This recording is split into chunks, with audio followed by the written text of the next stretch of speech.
So this video is a supplement to the two user videos that show you how to use the brewer. Basically, they show you what you need to do, which is very, very simple. This video is intended to give you an explanation of why you're doing those things and to some degree why you don't need to do some things that you might traditionally associate with doing a pour over. The only thing you really need to do is put the right coffee into the brewer the right way. So what is the right coffee?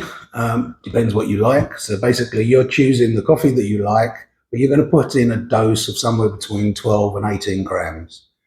Don't go much below 12 grams because then the coffee bed starts getting a little bit shallow to work well. You want it medium coarse ground, ideally. We found that that tends to work the best, but you can experiment around that once you've got it baselined to see if you get a result you prefer by varying that. Never use anything below medium ground, which is what you typically get in pre-ground coffee.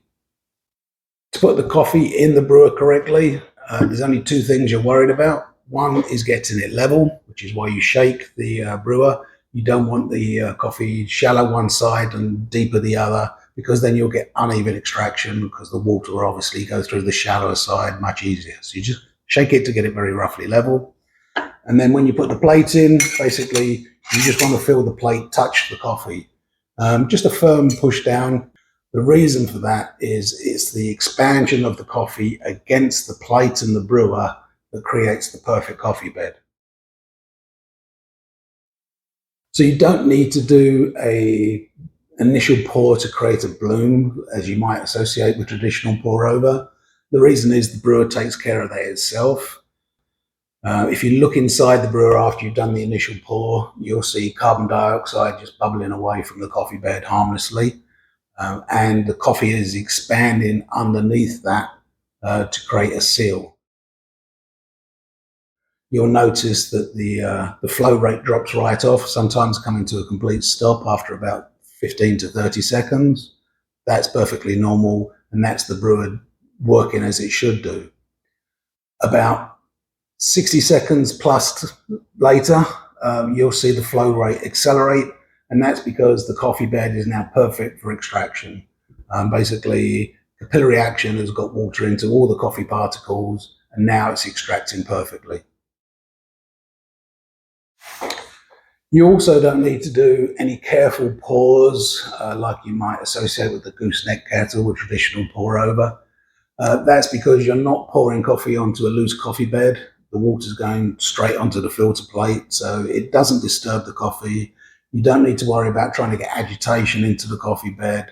The coffee bed works perfectly well when it's uniformly dense and the same depth throughout. Finally, you'll notice there's no paper filter used in the brewer body. There's no need for one. Basically, the coffee bed acts as the filter effectively.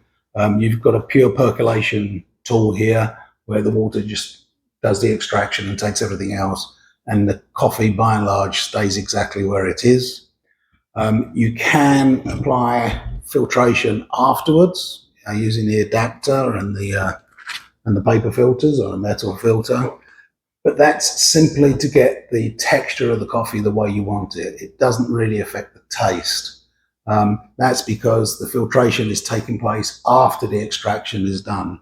In traditional pour overs, the paper and the coffee tend to be in contact, and they act as like one device effectively, and that can cause some problems.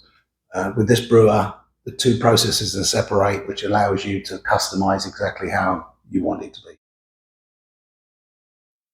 be.